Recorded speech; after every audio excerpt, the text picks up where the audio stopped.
Niruk 1 stood in the burning crater, its gray skin cracked with golden light. Its voice echoed in every speaker across Virak 7, taunting, laughing. Your titans are strong. But I was made for more. It took a step forward. With every move, the ground died beneath it. Titan Ragnar 01 tried to rise again. Sparks flying from its chest, armor bent, internal systems screaming. Titan NYX07 crouched in shadows, leaking plasma, preparing for a final strike. Titan ZEUSOO, the strongest of Earth's defenders, stood at the center. Commander Kale Rourke inside, watching the monster through the HUD. Kale's voice was grim. We can't stop this thing alone. Then came the message, ***, Atlas Priority Transmission Encryption. Earth Black Code Response Received. Leviathan Protocol Approved Deployment in 300 seconds, ***. Kale stared at the screen. He had heard the stories. The Titans were guardians, but the Leviathan was something else. In deep space, far from any system, something stirred. A massive vault floated in the darkness, forgotten by time, hidden behind fake asteroid fields. No coordinates, no beacon. Then, for the first time in 500 years, the vault opened. And something moved inside. On Virak 7, Niruk 1 raised both arms. It released a shockwave of pure death energy. Buildings shattered. Entire machines fried. Zarkith soldiers and Varrock survivors ran in all directions. Lyra and Rin were trapped inside a broken shelter as the roof began to fall. But a drone flew in and shielded them. It activated a message, remain calm, extraction inbound. Leviathan. En route, Rin looked at Lyra. What's Leviathan? Lyra shook her head. I don't know, but if it's worse than the Titans, then maybe it's what we need. In orbit, ZEUSOO powered up everything it had. Kale gave the command, Titans coordinate assault. Push it back. Give the Leviathan time to arrive. Rodnar charged, its arm cannon glowing hot. It fired shot after shot, knocking Niruk backward. NYX07 leapt from the shadows, blades stabbing into the Nightborn's back. ZEUSOO unleashed its full solar barrage. But Niruk kept laughing. This is fun, it whispered. I missed the feeling of fear in your hearts. Then it twisted. In a blink, it appeared behind NYX07 and tore out a core cable. The Titan screamed and collapsed. Next, it leapt at Ragnar, tearing off one leg and knocking it down.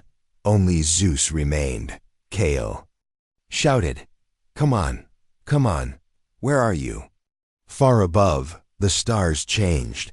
A distortion appeared like space itself had torn, and through that tear came Leviathan.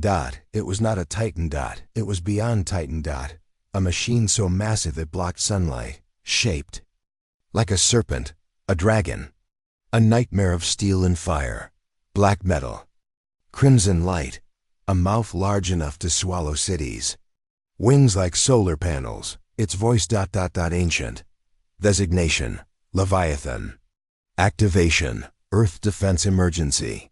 Target, Nightburn-class entity. Niruk paused, for the first time. It looked confused. Then angry. Then afraid. You woke it? Leviathan did not walk. It flew, straight down into the atmosphere, breaking clouds, causing sonic booms. The ground shook. The oceans rose. It opened its mouth and roared. A sonic pulse knocked Niruk backward for the first time. ZEUSOO stepped aside. Commander Rourke smiled coldly. Now it's your turn to run. Leviathan unleashed hell. Laser beams as thick as towers. Gravity fields that twisted the ground. Flames that melted enemy weapons midder. It was a living fortress.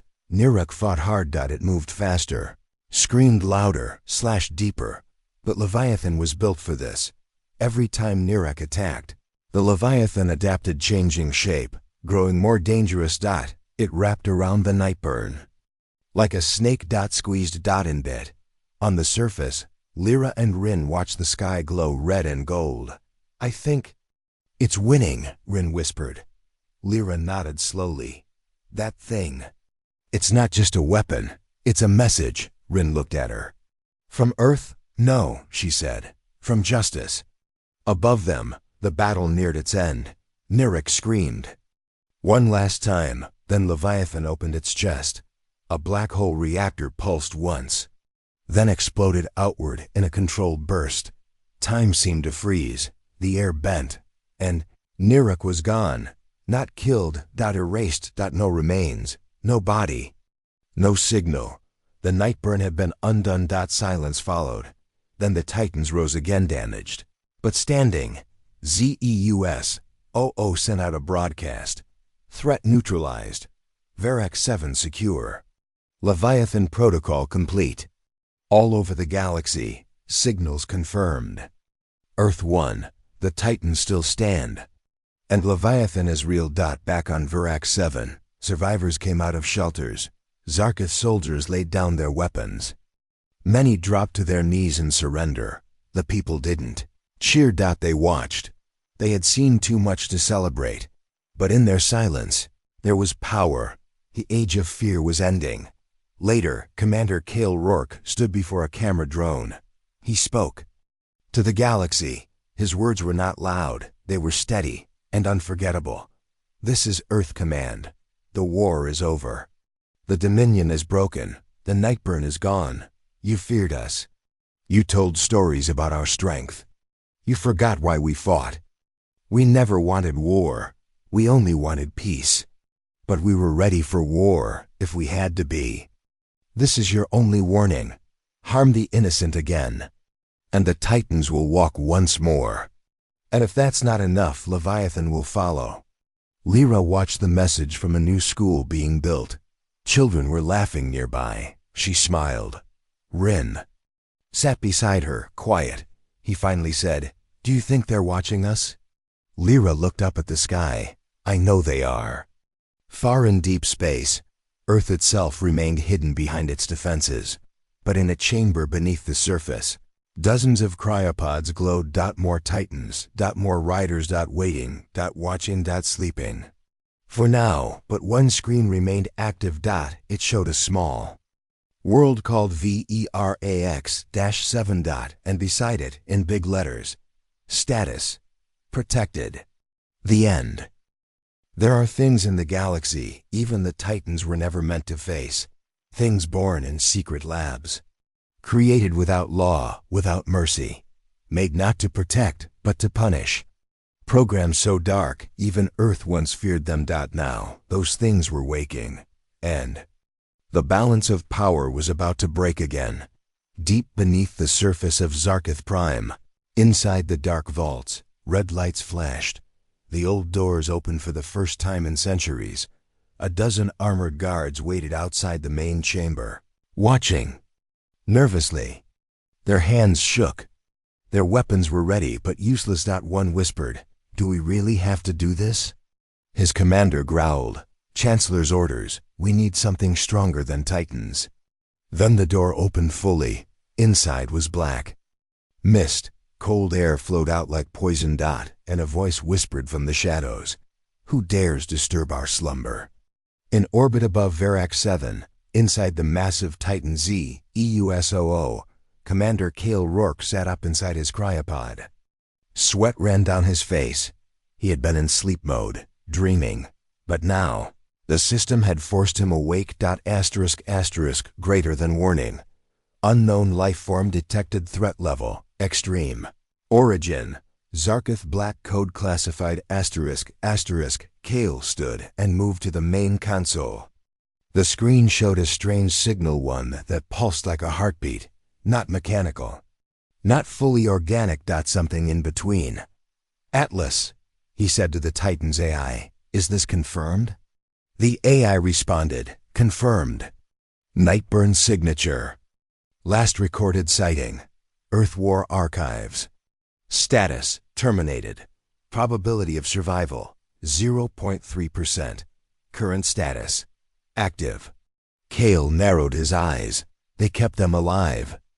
On Zarketh Prime, Chancellor Trellin stood with the High Inquisitors. Before them floated a black capsule twisting, pulsing, alive. The lead Inquisitor whispered, "Behold, our oldest secret. Built during the final days of the human war. Trellin, step forward. Will it obey?" The Inquisitor replied, "Not obey, it will hate. It only needs direction." The capsule opened. Something stepped out. It was tall, slender, not fully flesh, not fully machine. Its skin was dark gray, and its eyes glowed red. Its face was smooth, featureless, except for a mouth that opened sideways. Its voice was soft but terrible. "You called me back?"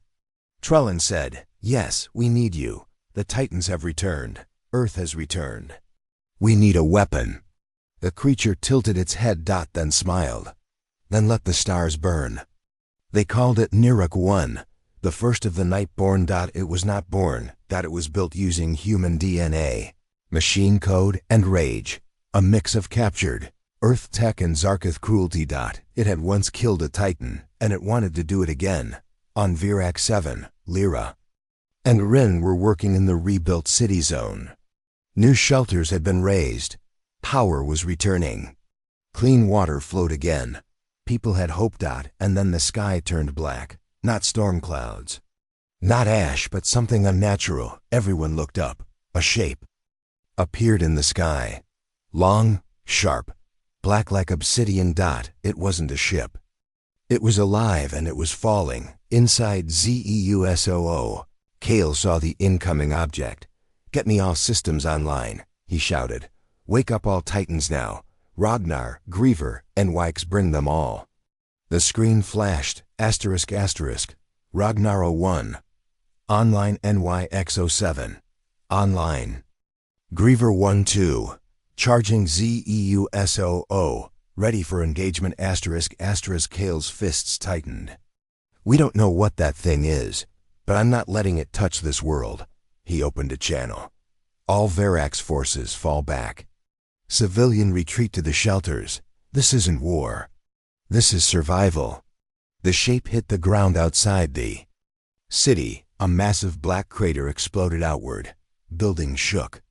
Dust filled the air.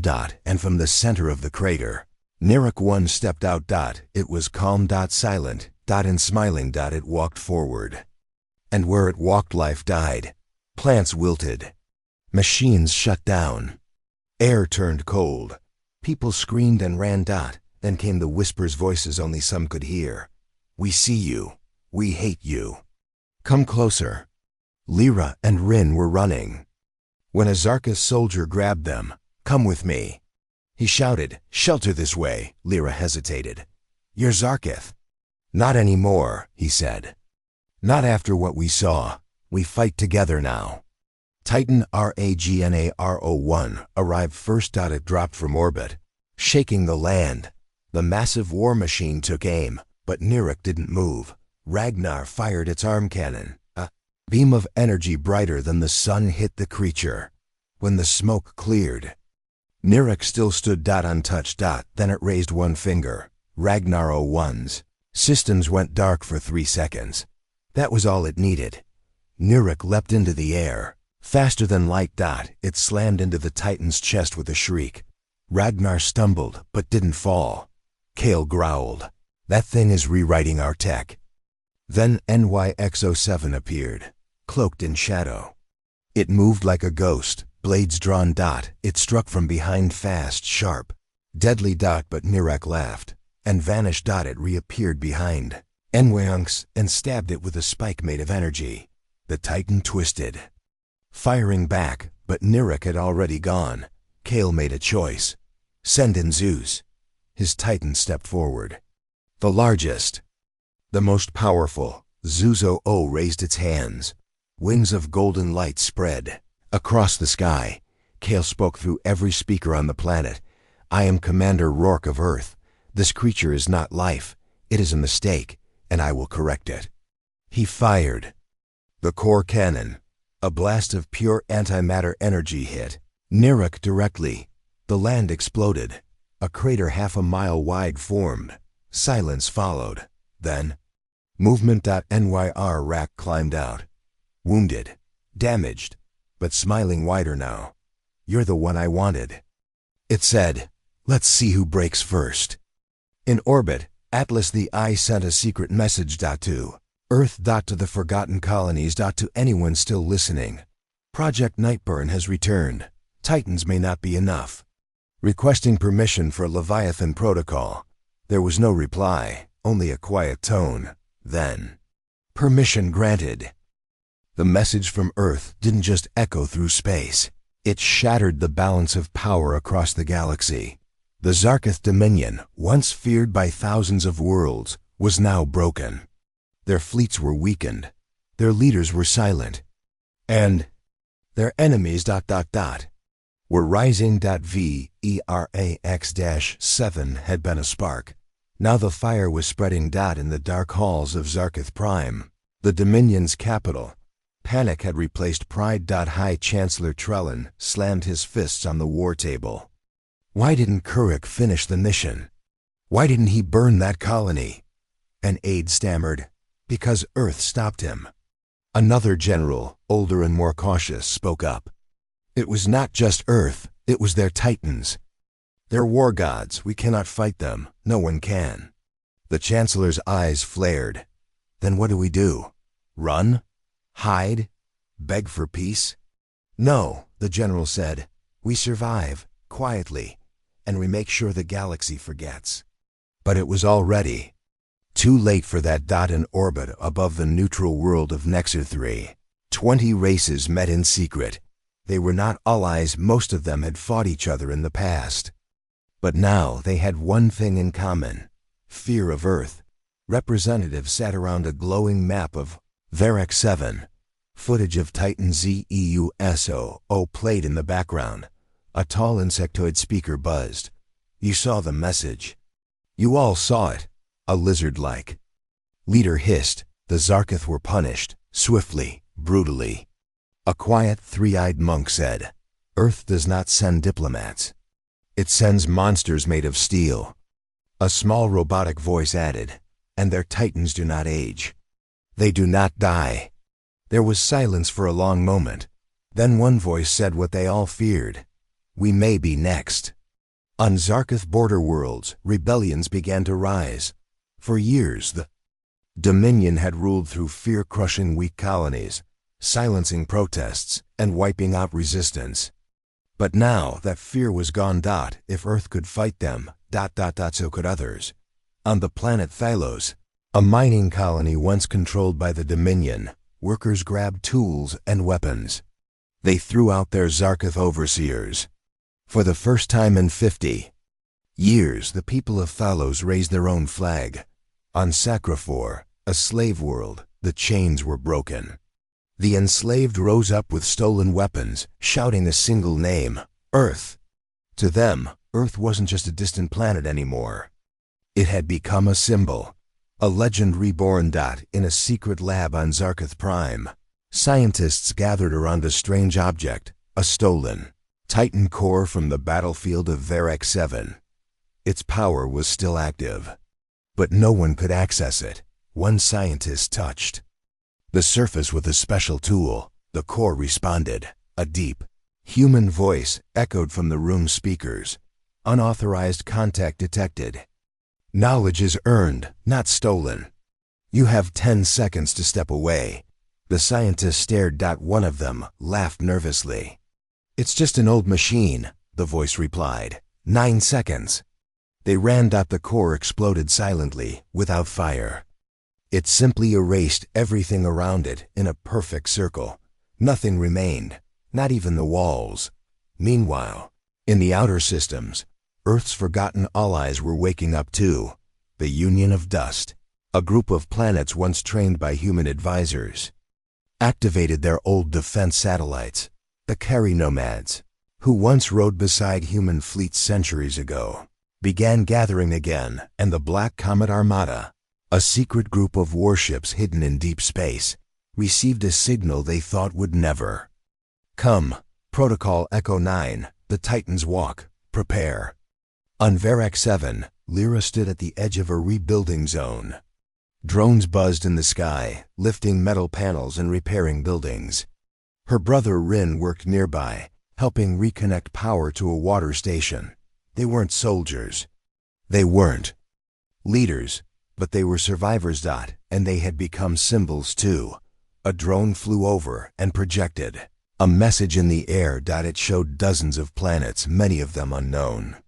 Small images displayed peaceful revolts, broken chains, and people raising banners of hope. Then a message appeared. Hope is contagious. On the far side of Zarketh space, Admiral Velcor stood on the bridge of his ship, watching the stars. He had once been loyal, but now he felt only shame. We should have listened to the old stories, he whispered. One officer turned to him. Sir, other commanders are defecting. They want a break from the Dominion. Velcor looked up. Then let's do it. Let's take our ships, our crews, and walk away. Earth showed us what honor looks like. Maybe it's time we remember. Back on Zarketh Prime, Chancellor Trellin met in secret with the Inquisitors, the cruel shadow rulers behind the Dominion's darkest programs. They were not afraid of Titans. They had created monsters of their own. One of them hissed, "You speak of fear. We speak of weapons." Another whispered, "We still have the dark vaults, the old projects, the broken laws. You know what we hide." Trellin stared at them. "You want to unleash that?" "Yes," they said in one voice. "If the Titans return, so must our night burn." And in the deepest prison, something stirred. In orbit above Verac 7, Zeusoo still waited. Inside, Commander Kale Rourke was dreaming in cryosleep. His dreams were not peaceful. He saw burning skies, screaming children, Titan units falling in battle, and a voice calling to him from deep space. They are building again. They are not afraid of us. And they are making something new. Rourke's eyes opened suddenly. Alarms rang across Zeusoo's core. **** greater than unknown warp signature detected warning. Night burn. Energy match 42% recommended. Full activation ****. The Titans had done their job, but Earth's true enemy had just awakened. The war was over. Verac 7 was safe for now. The Zarketh Dominion had fled. Their ships either destroyed or running fast into deep space. The Titans of Earth had done what they were built for: protect the innocent and bring judgment to the wicked. But the galaxy had questions. And Earth was ready to answer. In a hidden chamber far beneath the surface of Verac 7, the AI system called Atlas activated the final protocol. A signal was prepared stronger than any before. Not a distress call. Not a warning. This was a declaration. A message to every corner of the galaxy. In orbit, Titan Zeusoo stood still. Its 6 energy wings pulsed with light. Commander Kale Rourke sat inside, staring at a glowing panel in front of him. It showed a map of known space. Thousands of systems. Millions of worlds. And dozens of growing empires, most of which believed Earth had vanished forever. Commander Rourke's voice was calm. "Let's remind them who we are." He pressed the transmission key. Across the galaxy, screens lit up. In the grand halls of the Zarketh Dominion, in the trade towers of the Solari Confederacy, in the crystal libraries of the Unari Mindswarm, even on pirate ships, hidden moons, and deep space listening posts, the same message played. A cold black screen. Then the Earth flag appeared, ancient, but never forgotten.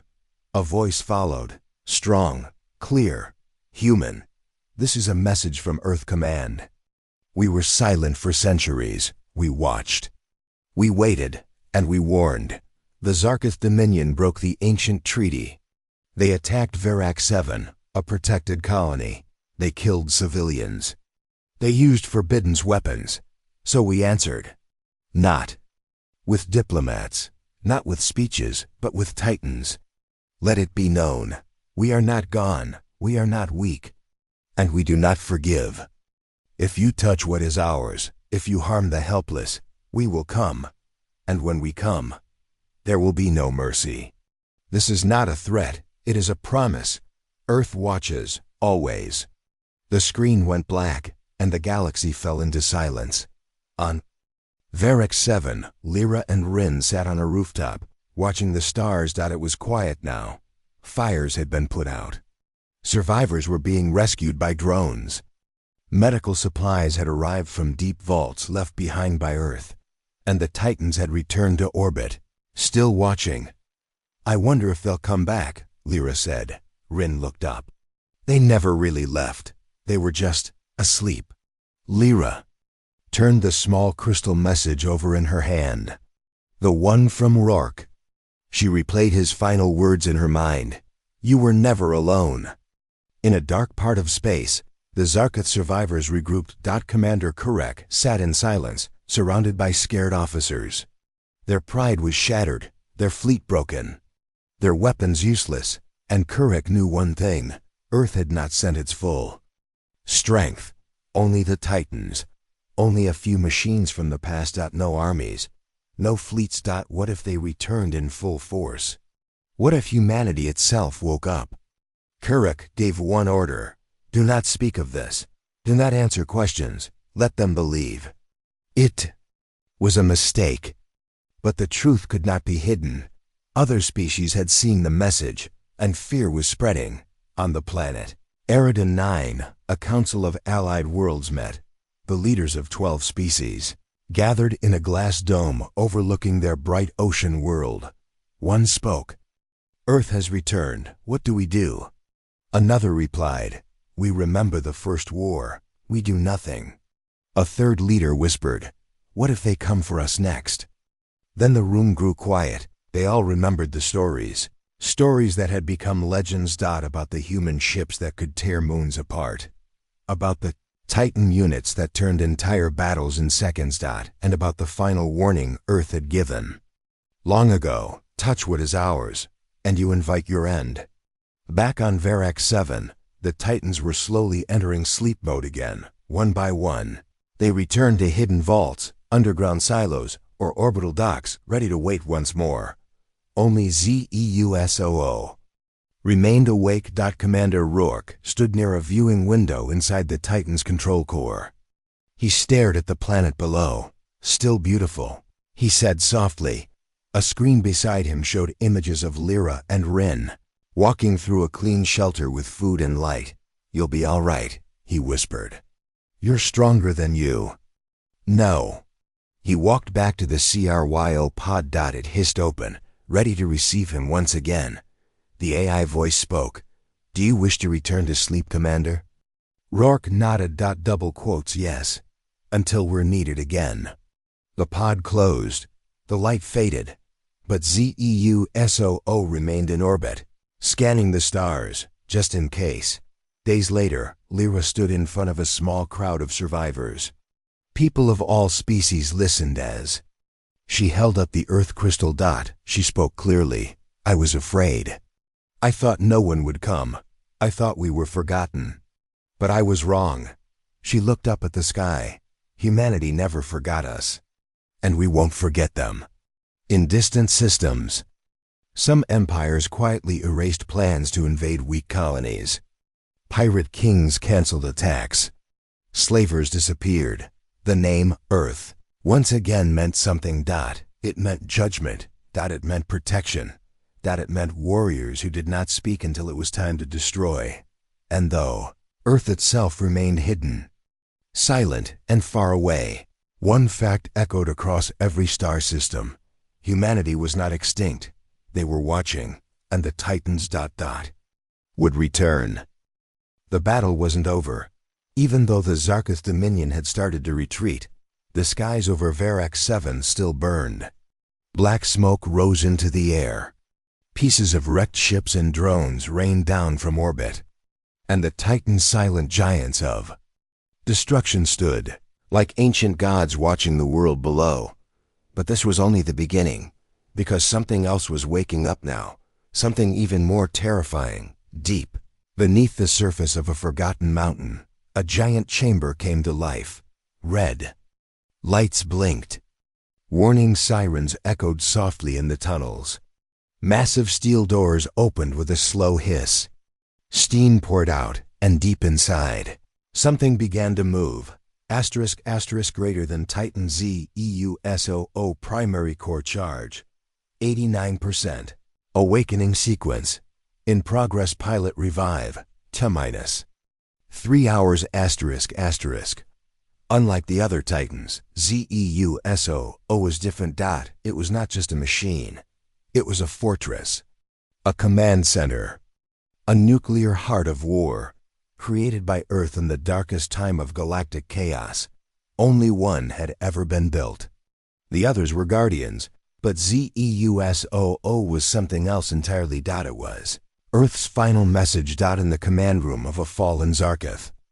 Base, Commander Karek paced in madness. He had lost everything: his elite soldiers, his ground forces, 3 warships, and now control of VERX-7. And the worst part? No one was answering his calls for help. The Dominion was silent. Why won't they respond? Karek growled. One officer looked nervous. Sir, maybe they're afraid too. Karek turned on him. Afraid of what? A few old machines? The officer whispered. Not just machines, sir. Humans, Earth. The Titans didn't come by accident. They were waiting. Someone sent them. Karek's eyes narrowed. No, humans are extinct. They vanished 500 years ago. Another officer spoke from the side. What if they never left? Meanwhile, in the Delta 9 bunker, Lyra and her brother Rin sat in front of a glowing screen. It showed Titan ZEUSOO still buried in the mountain. The chamber around it was opening, piece by piece. A low voice echoed through the bunker. Attention! ZEUSOO will initiate full system reactivation in 2 hours, 37 minutes. Lyra asked, "What's inside that one?" Rin answered, "I don't know, but it's bigger than all the others." They sat in silence. Then Lyra said, "RYN, do you think humans ever knew we were here? That we needed them?" He looked at her. They knew. That's why they left these machines behind. They didn't forget us. Far across the planet, inside the ruins of an ancient observatory, a Zarketh scientist named Vec was digging through data logs. He had found something strange, something that terrified him more than the Titans. It was a treaty, a document over 5 centuries old, signed by 42 species, including the Dominion, the Galactic Union, and Earth. It was called the Pact of Fire. And in small print, it had a warning. No colony protected under Earth's flag shall be touched. Violation will be answered. Not with words, but with the war that ends war. Vec trembled. This wasn't just a defense system. This was punishment. At that same moment, the skies over VERX-7 changed again. The clouds parted. Beam of golden light shot from orbit straight into the mountains. Titan ZEUSOO lit up. Its chest opened, revealing a massive energy core spinning faster and faster. Lines of red and gold light raced across its arms, legs, and back. The entire mountain shook. It was waking. And it wasn't alone. From hidden bunkers all over the system, other machines began to activate defense satellites, drop pods, orbital turrets, and deep space mines. Earth had never trusted peace. So it had prepared for betrayal. Inside the control chamber of ZEUSOO, the pilot stirred. His name was Commander Kale Rourke. He had been one of Earth's most dangerous warriors. The last of the Titan riders. He had agreed to be frozen, put to sleep for centuries, until the day Earth called upon him again. That day had come. The glass over his pod slid open. Ice cracked. Tubes disconnected. His eyes opened slowly. His first breath was deep, heavy. And his first words were, "Are the monsters still here?" Back in the city ruins, Titan Ragnar 01 stopped moving. Its head turned toward the mountain, as if it heard something no one else could. Then it raised one fist into the air. and let out a loud pulse, a shockwave of sound that echoed across the land. The message was clear. The king had returned. Commander Karak watched it all unfold from a shaky camera feed. No ... No more, he shouted. They're not supposed to have this kind of power. No one is. He slammed his hand on the console. We have one last option. An officer looked up. You don't mean? I do, Karak said. We activate the World Ender device. The officer shook his head. But that would destroy the planet. Karak's eyes were wild. Then let it burn. If we cannot have it, no one can. Far beneath the capital city, in an ancient chamber of human design, Atlas, the AI watching over the Titans, intercepted the Zarketh's final signal. It decoded the plan. A black hole cannon buried deep in space. Controlled by remote command, programmed to fire one shot, enough to erase Varec 7 from the galaxy. Atlas calculated all outcomes, and it responded. Permission granted. ZEUSOO, engage Annihilation Interception Protocol. Inside ZEUSOO, Commander. Rourke stood now, fully awake. His armor clicked into place. Data flooded his mind. He could see the whole planet, the battles, the survivors, the Zarketh's final move. He knew what he had to do. He placed his hand on the control crystal. Let's end this. The mountain around ZEUSOO exploded outward as the Titan rose. It was bigger than the others. Twice the size of Ragnar. Its arms were layered with weapon ports. Its chest glowed with the raw power of a small star. Its back had 6 energy wings. Burning red and gold. It stepped forward, and the entire world seemed to tremble. Back at the Zarketh base, the officers watched in horror. What is that? It's not a Titan. It's something worse. Commander Karak stared at the screen, for the first time in his life. He was afraid. ZEUSOO opened its hands. Massive drones flew from its arms. Not to attack but to rescue. They flew across the planet, finding hidden survivors, civilians, wounded creatures, Zarketh and Varax alike. It didn't come to destroy everyone. It came to save the innocent and punish the guilty. In orbit, the black hole cannon charged. A red beam grew brighter and brighter, locking onto the surface of Verax 7. Then, from the skies, ZEUSOO fired a golden bolt straight into the beam's core. For a moment, the sky turned white. The two beams met. There was silence. Then a massive explosion lit the darkness of space. The black hole cannon ... was gone. Commander Rourke spoke through the Titan's voice, now broadcast across the planet. Zarketh Dominion. You violated the pact. You attacked the innocent. You showed no mercy. Now Earth shows you none. He raised one arm. The other Titans across the planet followed. Leave now, or be erased. Zarketh ships began launching in panic. Some were destroyed before they could leave orbit. Others escaped. Karak tried to run to, but Ragnar 1 blocked his path. The giant stood still, watching. Then it stepped aside. Mercy, rare, but given. Karak's ship vanished into space. He would live with shame and a message to deliver. Lyra and Rin stood on top of the bunker now, looking at the sky. The battle was over. They watched ZEUSOO rise into the air and float toward orbit. The other Titans followed, one by one. They're leaving? Rin asked. Lyra nodded. Their job is done. A small drone flew to them and dropped a small crystal. Message. Lyra touched it, and Rourke's voice spoke. You were never alone. We were always watching. And when the time came, we came back. Protect your world. Be strong. One day, you'll be ready to stand with us. The message ended. The sky cleared. The Titans vanished into the stars. The sun never rose the next day on Verax 7. The sky stayed red. Ash still rained, but something had changed. The silence was no longer full of fear. It was waiting for something. And then, the ground moved. from deep beneath the old mountains outside. The ruined capital, a low rumble began. Rocks rolled down the slopes. Birds flew away in panic. The vibration spread through the soil, across the fields, through the wreckage of broken cities. In the center of a forgotten crater, metal plates began to shift. Dust flew into the air as something massive pushed its way up from under the ground. Something ancient. Something terrible. A giant hand of black metal broke through the surface. Then another. Slowly, the head of a giant rose from the ground.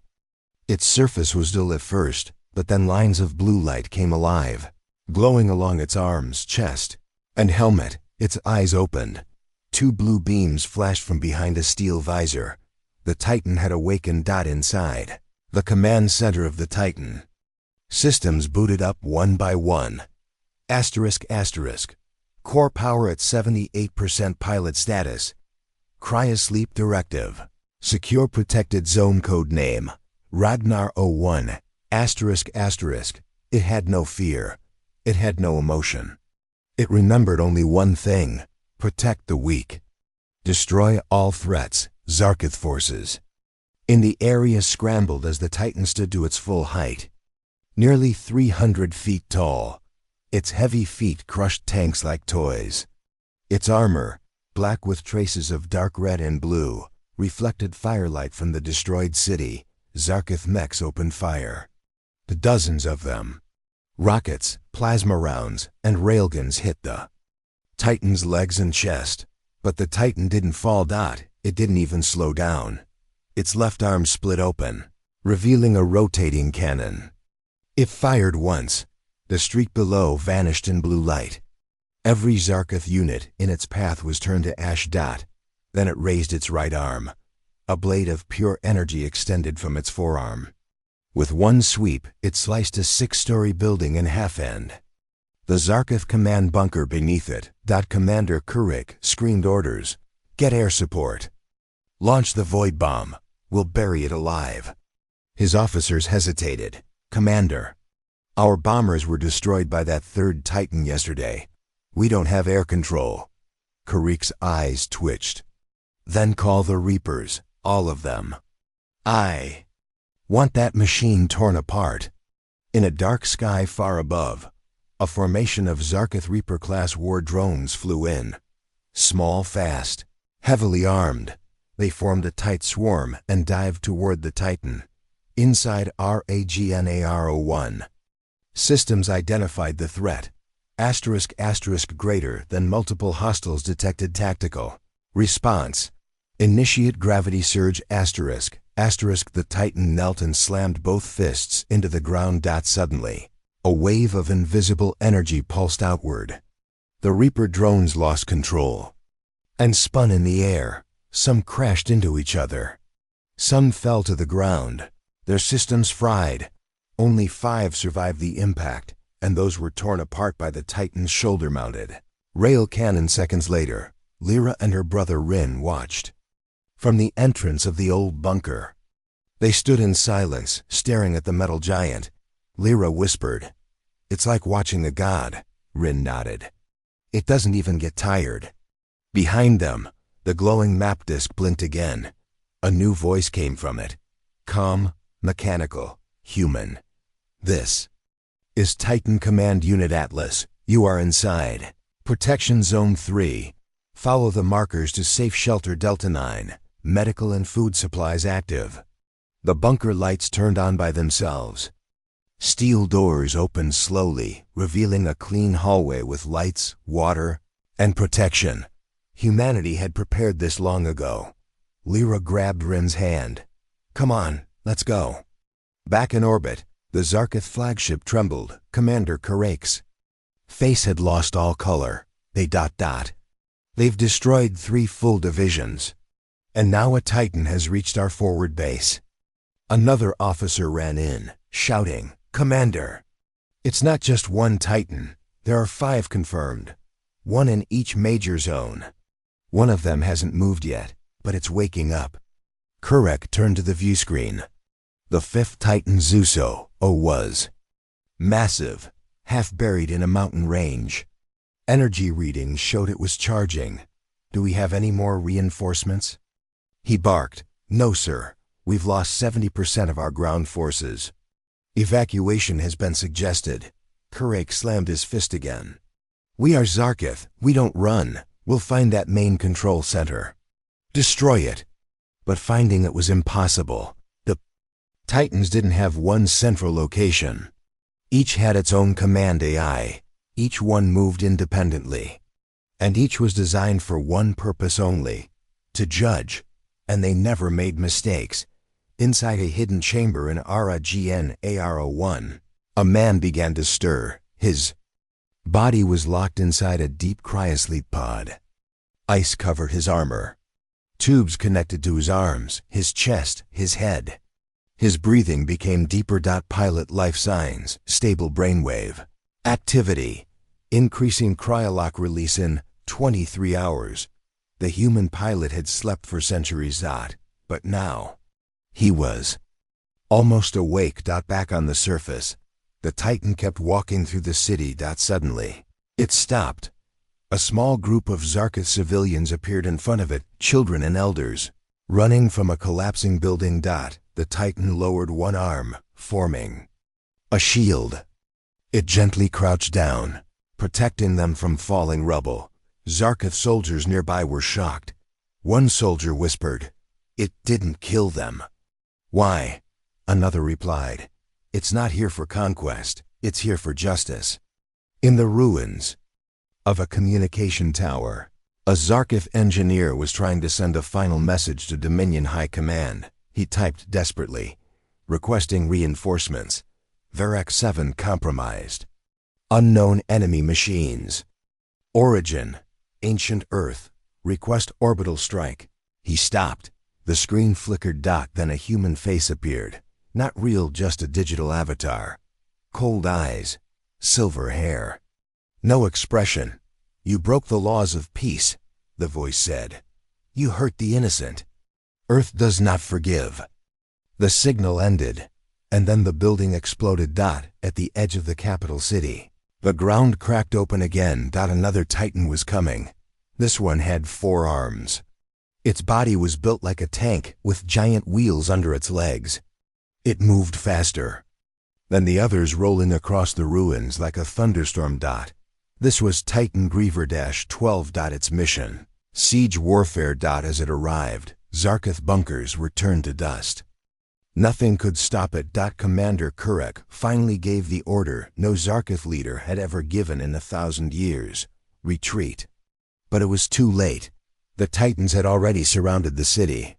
They weren't just machines, they were traps. Hunters.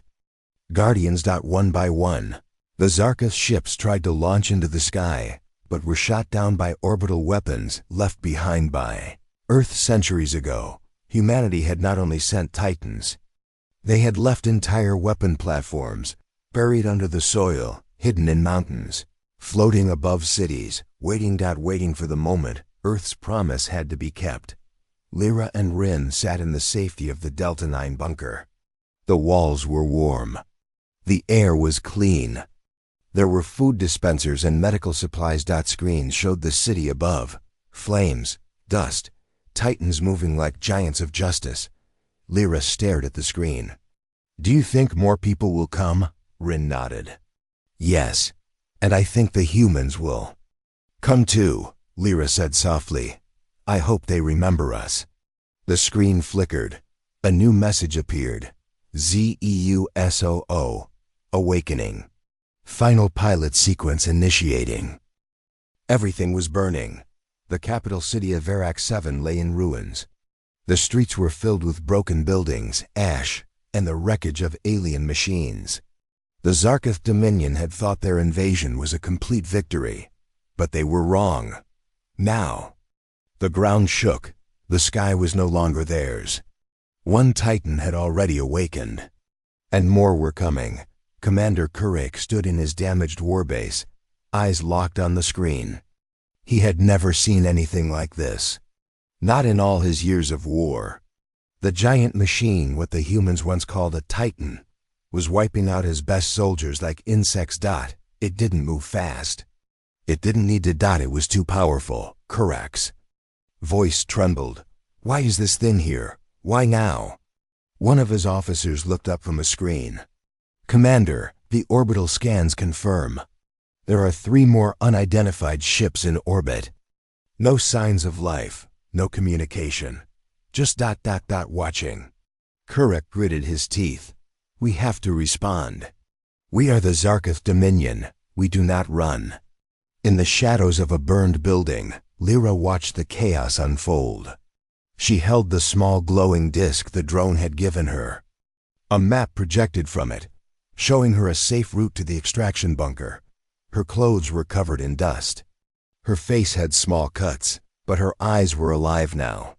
The fear wasn't gone, but hope had returned. She wasn't alone anymore. As she started running through the alley, she heard a sound, a low, humming vibration, almost like a song. It came from the sky. She looked up. A second Titan was descending. This one was different. It was slimmer than the first, tall, but smooth. Its armor was dark silver, almost invisible in the cloudy sky. Its steps made no noise. When it landed, it didn't crush buildings. It slid into the city like a shadow. Zarketh soldiers turned toward it, unsure what to do. Then it vanished. One by one, their squads disappeared. No sound. No warning. Just silence. This was NYX-07, the Stealth Titan, a machine built for urban warfare. It didn't need brute force. It used speed, invisibility, and precision. And it was awake. Inside the command ship in orbit, the Zarketh fleet was in panic. We lost contact with ground unit 3, 4, and 5. Sir, we tried to fire on the silent ships in orbit again. No effect. Our missiles are being disabled mid-flight. Commander Kurek slammed his fist on the table. This is not possible. Who gave them this technology? Humanity is gone.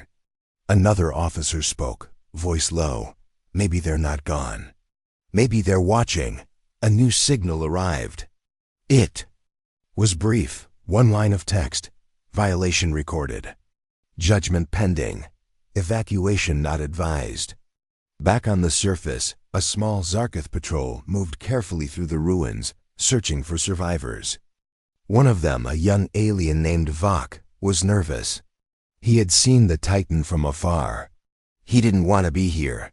I don't understand, he whispered to his captain. Why aren't we leaving? Because we have orders, the captain snapped. The Dominion does not run, but that thing, it's not normal. It doesn't die. The captain raised his weapon. You'll die before they do if you question orders. But before either could move again, a flash of light cut through the wall. The patrol was gone. No explosion. No scream, just gone. Lyra reached the city's old underground rail station. It was half collapsed, but the glowing disc showed her the safe tunnel to follow. She climbed through metal wreckage and past destroyed trains. Suddenly, she heard breathing. Not loud. Not robotic. Alive. She turned and saw another survivor, her brother. Rin, she cried. He rushed forward, hugging her tightly. Lyra, I thought you were gone. They looked at each other, both covered in dirt, both crying. Come on, Rin said. I found something.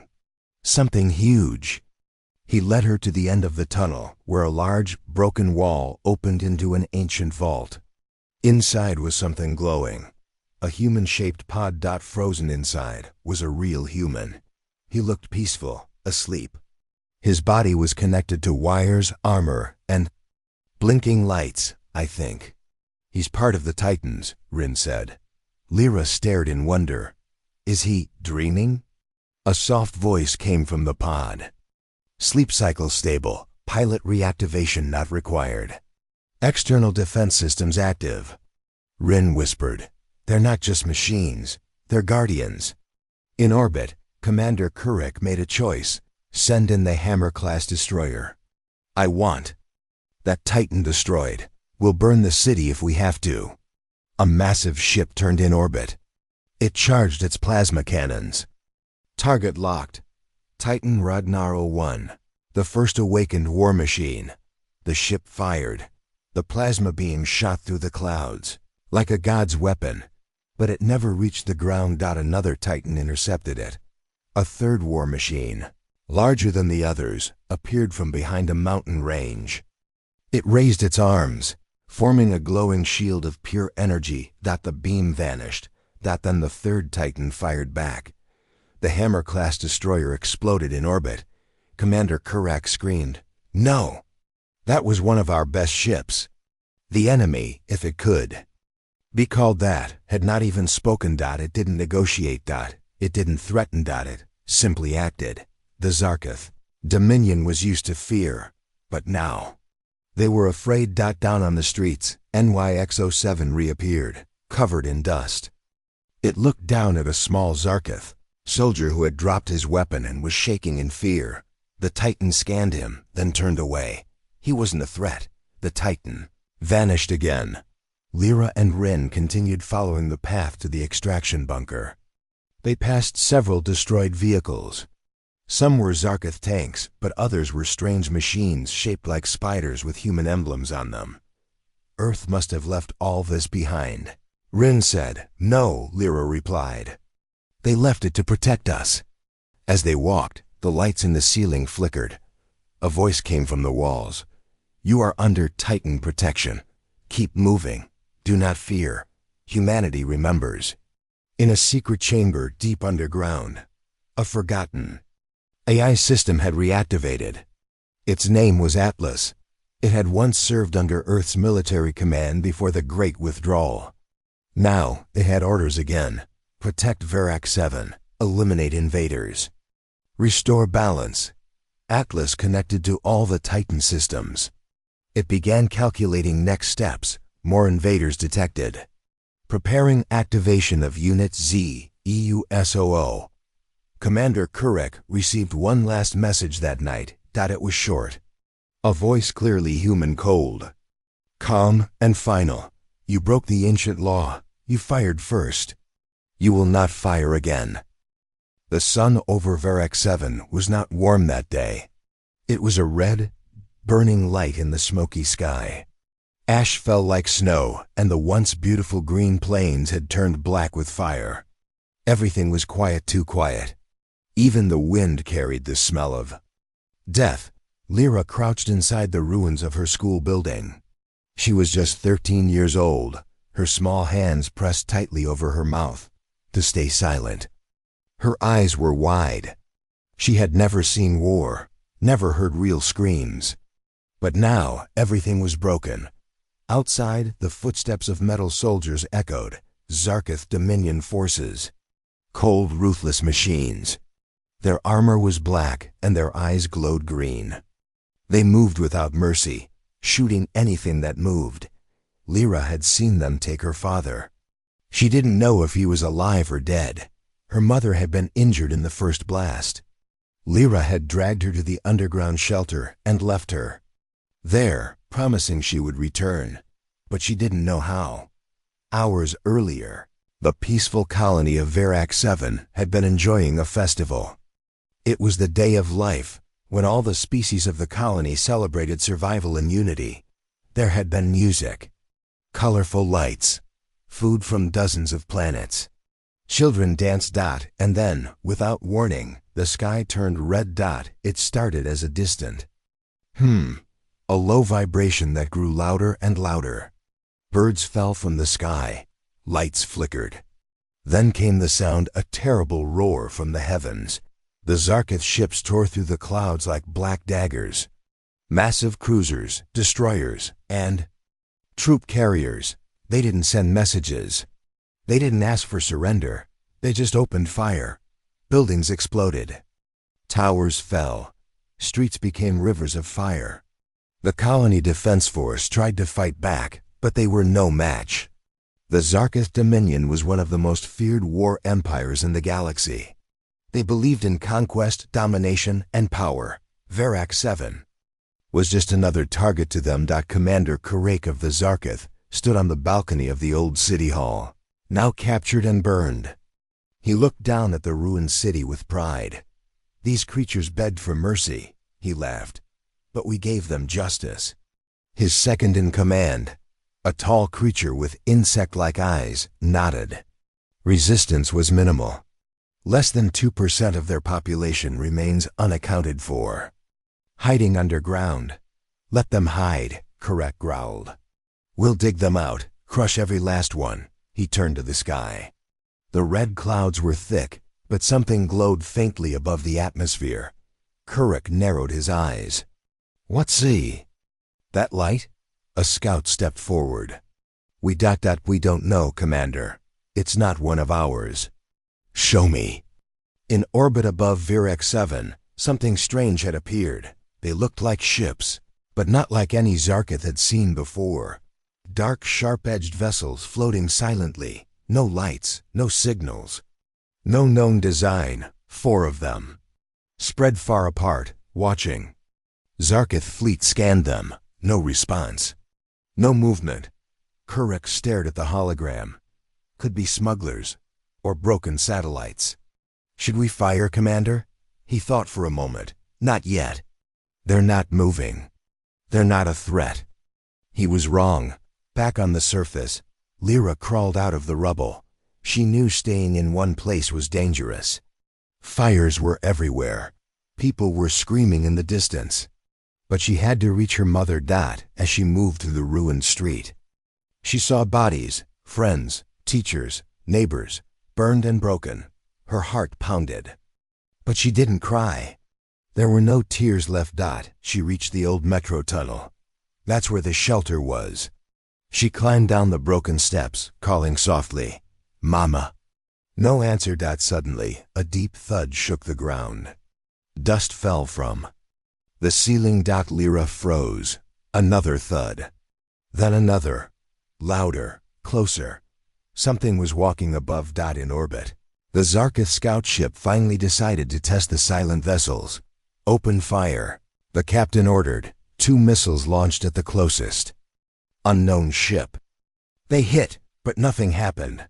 The unknown vessel didn't even flinch. No damage, no reaction. Then, for the first time, it moved. Slowly it turned. One small light appeared near its front. Then it fired one beam of blue energy. The Zarkith scout ship exploded instantly. Not a trace left. The crew of the command ship panicked. Commander, one of the ships has weapons. Commander Kurek growled. Who are they? But no one knew. The other 3 ships began to turn. Slowly. Purposefully. Watching. Waiting. Far below. Something massive crawled out of a crater outside the city ruins. It was nearly 300 feet tall. Humanoid in shape. Covered in black armor with glowing blue lines. Its head had no face, only a single horizontal visor. Its feet crushed buildings as it walked. Each step made the ground shake. The Zarkith forces turned their weapons on it. Target acquired, said a deep, synthetic voice from the giant. Then came the fire. The war machine lifted its arms. Plasma erupted from its hands. Beams cut through tanks. Enemy walkers melted. Zarkith soldiers screamed as they were disintegrated. The sky darkened even more. Not with smoke, but with more machines. Dozens of drop pods rained from above, each containing smaller war machines. The first Titan had awakened. Commander Kurek stood frozen. What are those things? A technician screamed. Sir, we intercepted a signal. It's a code. Very old. N. Terran? Kurek's face turned pale. Humans? Impossible. They vanished centuries ago. They didn't vanish, said another officer. They left something behind. A new voice filled the command deck. Cold, mechanical, human. Zarkith Dominion. You violated Galactic Protection Treaty 9B. You attacked a Class 2 colony under Earth's shield protocol. The voice paused. Judgment begins now. Lyra stared. Up from a hole in the street, mouth open. The Titan stood like a god, fire surrounding it. For a moment, she didn't feel fear, she felt awe. She whispered, "You came." Then she saw something else. One of the Titan's side panels opened. A drone floated out. It hovered over the ruins, scanning survivors, pulling injured people to safety. It flew down the tunnel toward Lyra. She ducked, but the drone stopped in front of her. A soft light scanned her body. Then it spoke. Non-combatant identified.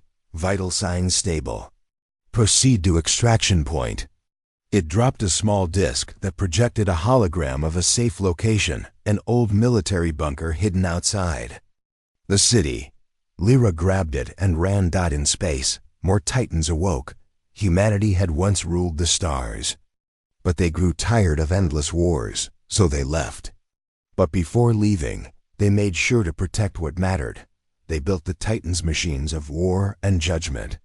They placed them near important colonies, sleeping, watching, programmed to wake. Only in great danger. Now they were awake. And they were angry. Commander Kuruk tried to retreat. All ships, pull back. Get us off this cursed planet. Too late. 3 more Titans entered the atmosphere. One with wings of flame. One with a sword of lightning. One that moved like a shadow. And from the largest ship above, a new message came. We are the Titans of war. You believe no help would ever come. But humanity never forgets.